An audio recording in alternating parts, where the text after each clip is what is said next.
Tezkor xabar: Ramzan Qodirov buyrug'i bilan 10 ming askar Ukrainaga qarab yo'l oldi. Xitoy prezidenti Putin bilan bog'landi. Rossiya qo'shinlari Kiyevga yurish boshladi. Navoiyda shifokor bemorning onasini jinsiy aloqa qilishga majburladi. Tolibon Ukrainadagi vaziyatga munosabat bildirdi. Ukraina prezidenti 9 ta davlatdan qurol so'radi. O'zbekiston Ukrainadagi fuqarolarni Polsha orqali evakuatsiya qiladi. Samarqandda erkakka video bilan shantaj qilgan ona va uning 16 yashar qizi ushlandi. Tezkor xabar: Ramzan Qodirov buyrug'i bilan 10 ming askar Ukrainaga yo'l olmoqda. Checheniston, Grozniy. Juma namozidan keyin mahalliy milliy gvardiyaning 10 mingga yaqin xodimi Ramzan Qodirovning shaxsiy buyrug'i bilan Ukrainaga jo'nab ketishmoqda. Bu jangchilar binolarni egallab olish va shahar jangovar sharoitida harakat qilishga moslashgan. Katta ehtimol bilan Ukraina hukumat kvartaliga tashlanadi.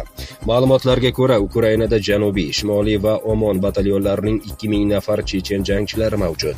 Avvalroq ularga Mariupolni egallash vazifasi yuklangan edi. Ammo kecha shahar yaqinida ko'prik portlatib yuborilgani sabab Mariupolni egallash rejasi biroz ortga surilgan. Rossiya qo'shinlari Kiyevga yurish boshladi. Rossiya qo'shinlari Ukraina bo'ylab Kiyev tomon harakatlanmoqda. Bu haqda Ukraina mudofaa vaziri o'rinbosari Anna Malyar ijtimoiy tarmoqdagi sahifasida ma'lum qildi. Rossiya harbiylari Ukraina qurolli kuchlarining 2 ta avtomobilini egallab, ukrainalik harbiylar formasini kiyib, Obolon tomondan Kiyev markaziga tezlikda harakatlanayotgan 2 ta avtomashinasini qo'lga oldi. Ular ortidan Rossiya harbiy yuk mashinalari karvoni ketmoqda, deb yozgan u Facebookda. Biroz vaqt o'tgach, Malyar postni zararsizlantirilgan iborasi bilan o'zgartirdi. Ichki ishlar vaziri maslahatchisi Anton Gerashchenko bugun og'ir kun bo'lishini, dushmanning rejasi Ivankov va Chernigov tomonidan Kiyevga tank kolonnalari bilan bostirib kirish ekanligini ta'kidlagan. Unian ma'lumotlarga ko'ra 25 fevral kuni ertalab rus tanklari va texnikalari karvoni Ivankova qishlog'idan Kiyev yo'nalishi bo'ylab shahardan 80 km uzoqlikda yo'l olgan. Avvalroq Rossiya zirhli texnikalarini to'xtatish uchun qishloq yaqinida ko'prik portlatib yuborilgani xabar qilingan edi. Tolibon Ukrainadagi vaziyatga munosabat bildirdi. Tolibon harakati Ukrainadagi vaziyat va Rossiyaning harbiy operatsiyasiga munosabat bildirdi. Bu haqda Sputnik xabar qilgan. Ma'lum qilinishicha, harakat vaziyatni diqqat bilan kuzatmoqda va tinch aholi orasida qurbonlar bo'lishidan xavotirdaligini qayd etgan. Tolibon Rossiya va Ukrainani jangovar harakatlar intensivligini oshirishi mumkin bo'lgan harakatlardan tiyilishga chaqirgan. Ta'kidlanishicha, harakat neytral tashqi siyosatiga ziddiyatlarni tinch diplomatik yo'l bilan hal qilishiga chaqirib, mojaro tomonlarni Ukrainadagi afg'on talabalari va muhojirlarni qutqarishda yordam so'ragan. Xitoy prezidenti Putin bilan bog'landi. Xitoy Xalq Respublikasi rahbari Si Szinpin Rossiya prezidenti Vladimir Putinga qo'ng'iroq qildi. Muloqot chog'ida Xitoy tomoni Rossiya va Ukraina o'rtasidagi muzokaralar yo'li bilan kelishuv tarafdor ekanini aytgan. Keyinroq ushbu xabar bo'yicha to'liq ma'lumot beriladi. Hozirda muloqot davom etmoqda, deyilgan prezident matbuot xabarida. Ukraina prezidenti 9 ta davlatdan qurol so'radi.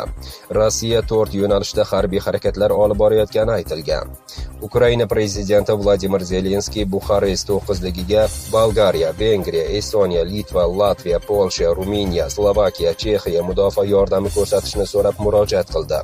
Bu haqda prezident Twitter'dagi sahifasida xabar qilgan. Ukraina qurolli kuchlariga ko'ra, Rossiya 4 yo'nalishda jangovar amaliyotlarni o'tkazmoqda. Biz o'z erkinligimiz va yerimizni himoya qilmoqdamiz, lekin bizga samarali xalqaro yordam kerak. Buni Polsha prezidenti Andrzej Duda bilan muhokama qildim.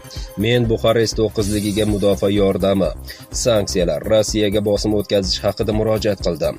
Birgalikda Rossiyani muzokara stoliga qo'yishimiz kerak, deb yozgan Zelenskiy Twitter sahifasida. Zelenskiy Ukrainaga urushga qarshi koalitsiya kerakligini qayd etgan.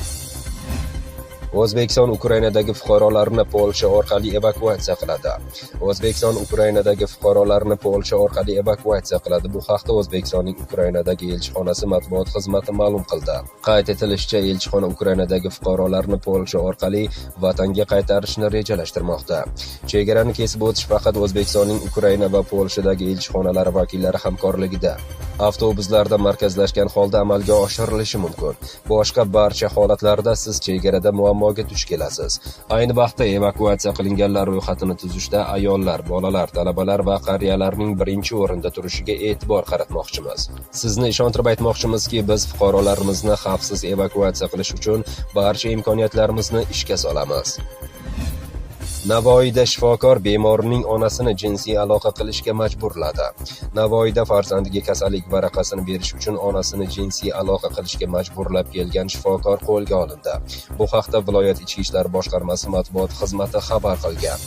Navoiy viloyati bolalar ko'p tarmoqli tibbiyot markazi nevrologiya bo'limi mudiri vazifasida ishlagan KR tibbiyot xodimiga noloyiq xatti-harakatlarni sodir etib, o'z shahvoniy hirsini qondirish maqsadida bo'limda davolanish uchun yotgan ikkinchi guruh nogironi G.I.ning onasi T.L.ni farzandining davolanganligi bo'yicha 1,5 oy davomida kasallik varaqasini bermasdan kelayotganligi, qarshiligiga qaramasdan kasallik varaqasini berish uchun u bilan jinsiy aloqa qilishga majburlab kelgan.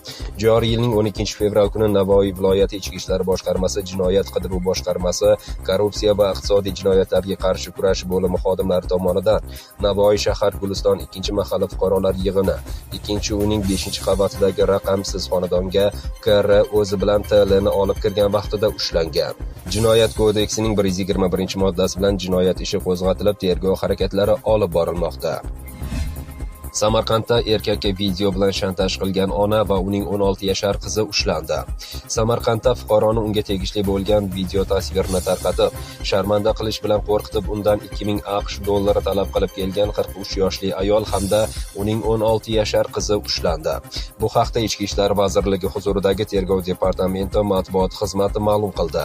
Qayd etilishicha, joriy yilning fevral oyi o'rtalarida 43 yoshli A.D. 16 yoshli qizi A.S. bilan o'zaro jinoiy til biriktirib, ularda 29 yoshli B.G.ga tegishli video lavhalar mavjud ekanligini aytib, uni ijtimoiy tarmoqlarda joylashtirib sharmanda qilish bilan qo'rqitib kelgan.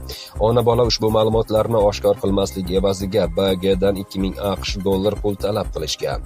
Joriy yilning 21 fevral kuni esa soat 18:30larda A.S. B.G.dan talab qilingan 2000 AQSh dollaridan 650 dollarni olayotgan vaqtida ushlangan hamda pullar xolislar ishtirokida ashyoviy dalil sifatida rasmiylashtirib olingan. Mazkur holat yuzasidan Samarqand shahri bo'yicha Ichki ishlar organligi huzuridagi tergov bo'limi tomonidan A.D. hamda A.S.larga nisbatan O'zbekiston Respublikasi Jinoyat kodeksining 165-moddasi 2-qismi va bandi bilan jinoyat ishi qo'zg'atilib, ularga gumon qilinuvchi tariqasida jinoyat ishiga ishtirok etishga jalb qilinganlar. Hozirda tergov davom etmoqda.